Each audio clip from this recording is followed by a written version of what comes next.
ندیم صاحب کراچی، السلام علیکم. آپ کے ممنون ہے کہ آپ نے ہماری ویب سائٹ اہل سنت .net پر یاد فرمایا. آپ کا سوال موصول ہوا، جواب حاضر. آپ نے پوچھا کہ کیا اہل سنت کی یہاں محرم میں 10 روزہ مجلس اور نیاز کا کہیں ثبوت ملتا ہے؟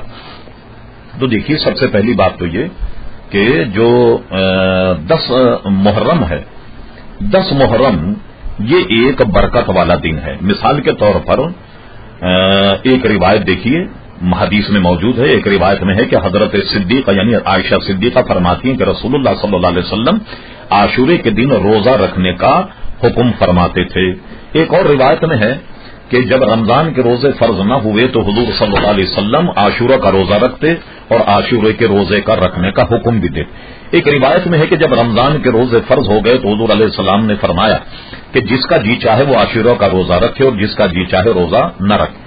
ایک روایت میں یہ ہے کہ حضور صلی اللہ علیہ وسلم سے عرض کی گئی، یا رسول اللہ صلی اللہ علیہ وسلم، یہودی جو ہیں وہ 10 محرم کا روزہ رکھتے ہیں، تو کیا ہم بھی روزہ رکھیں؟ اس لیے کہ وہ یہ کہتے ہیں کہ اللہ تبارک و تعالیٰ نے اس دن بنی اسرائیل کو فرعون کے شکنجے سے نجات دی. حضور علیہ السلام نے فرمایا اس کے تو ہم مستحق ہیں کہ ہم روزہ رکھیں. فرمایا تم بھی روزہ رکھو. جب یہ کہا گیا کہ یا رسول اللہ صلی اللہ علیہ وسلم اس سے تو یہودیوں کی مشابہت ہو جائے، تو آپ نے فرمایا کہ تم ان کی مخالفت کرو، یعنی تم 9 کو بھی روزہ رکھو اور 10 کو بھی روزہ رکھو. تو اس لیے کم سے کم محرم کی اس فضیلت کا تو معلوم ہو گیا کہ یہ دن حضور علیہ السلام نے منایا اور محرم کا روزہ رکھنے کا حکم بھی دیا. اور تفصیل اگر دیکھنی ہو، شاہ عبد الحق محدث دہلوی رحمۃ اللہ تعالی علیہ کی ما سبق من السنہ میں محرم شریف سے متعلق جو باب ہے اس کو تفصیل سے پڑھا جا سکتا ہے.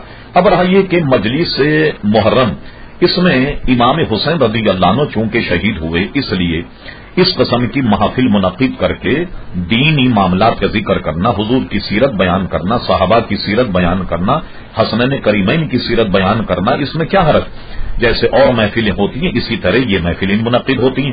اب رہا یہ کہ اس میں نظر و نیاز، ظاہر ہے کہ اس میں لوگوں کو شربت پلایا جاتا، نظر و نیاز تقسیم کی جاتی، جو ہمارے نزدیک مستحب ہے اور یہ جائز.